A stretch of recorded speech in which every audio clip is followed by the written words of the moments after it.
Hi అండి, శుభోదయం అందరికీ. శుభ ఆదివారం. Working women versus home maker job మొదలైంది. కానీ వాళ్ళైతే సెలవు.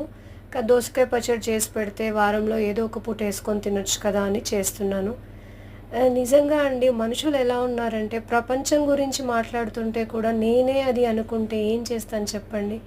ప్రపంచంలో ఎన్నో విషాదాలు జరుగుతున్నాయి. వాళ్ళ గురించి చెప్తున్నప్పుడు అది మేమే అని వాళ్ళ వైపే వేలు చూపించుకుంటే మనం ఏం చేయలేం కదా. మనం మంచి చేస్తున్నామా, చెడు చేస్తున్నామా, ఆ భగవంతునికైతే తెలుసు కదండి. మనం కళ్ళు మూసుకొని పిల్లి పాలు తాగినట్టుగా నాలుగు గోడల మధ్యలో ఉండి మాట్లాడితే కుదరదు కదా.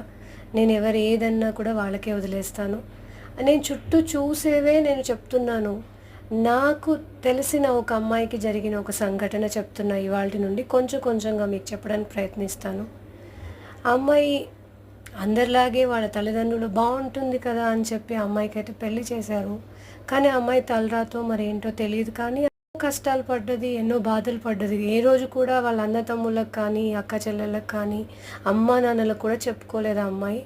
నేను చూసినంత వరకు అయితే తన బాధలు తనే పడింది. ఈవెన్ ఎవరిని కూడా ఒక రూపాయి కూడా చేయి చాచి అడగలేదు. నాకు ఇది కావాలని సహాయాన్ని కూడా అడగలేదు. కానీ అర్ధాంతరంగా అమ్మాయి జీవితంలో కొన్ని సంవత్సరాలు గడిచాక అనుకోని సంఘటన జరిగింది. తను తన సర్వస్వాన్ని కోల్పోయింది. తనకున్న ఒకే ఒక ఆధారం ఒక చిన్న ఆడపిల్ల. అలా ఉన్న వాళ్ళని కనీసం బాగున్నావా, దగ్గర వాళ్ళు ఎలా ఉంది, ఎలా గడుస్తుంది, నీకేమైనా సమస్యలు ఉన్నాయా, మేమేమైనా సహాయం చేయాలా నీకు, రోజుకొక్కసారి కాకపోయినా కనీసం వారానికి ఒక్కసారైనా ఒక ఆడపిల్లని మాట్లాడిస్తే తనకి ఎంతో ఓదార్పుగా ఉంటుంది.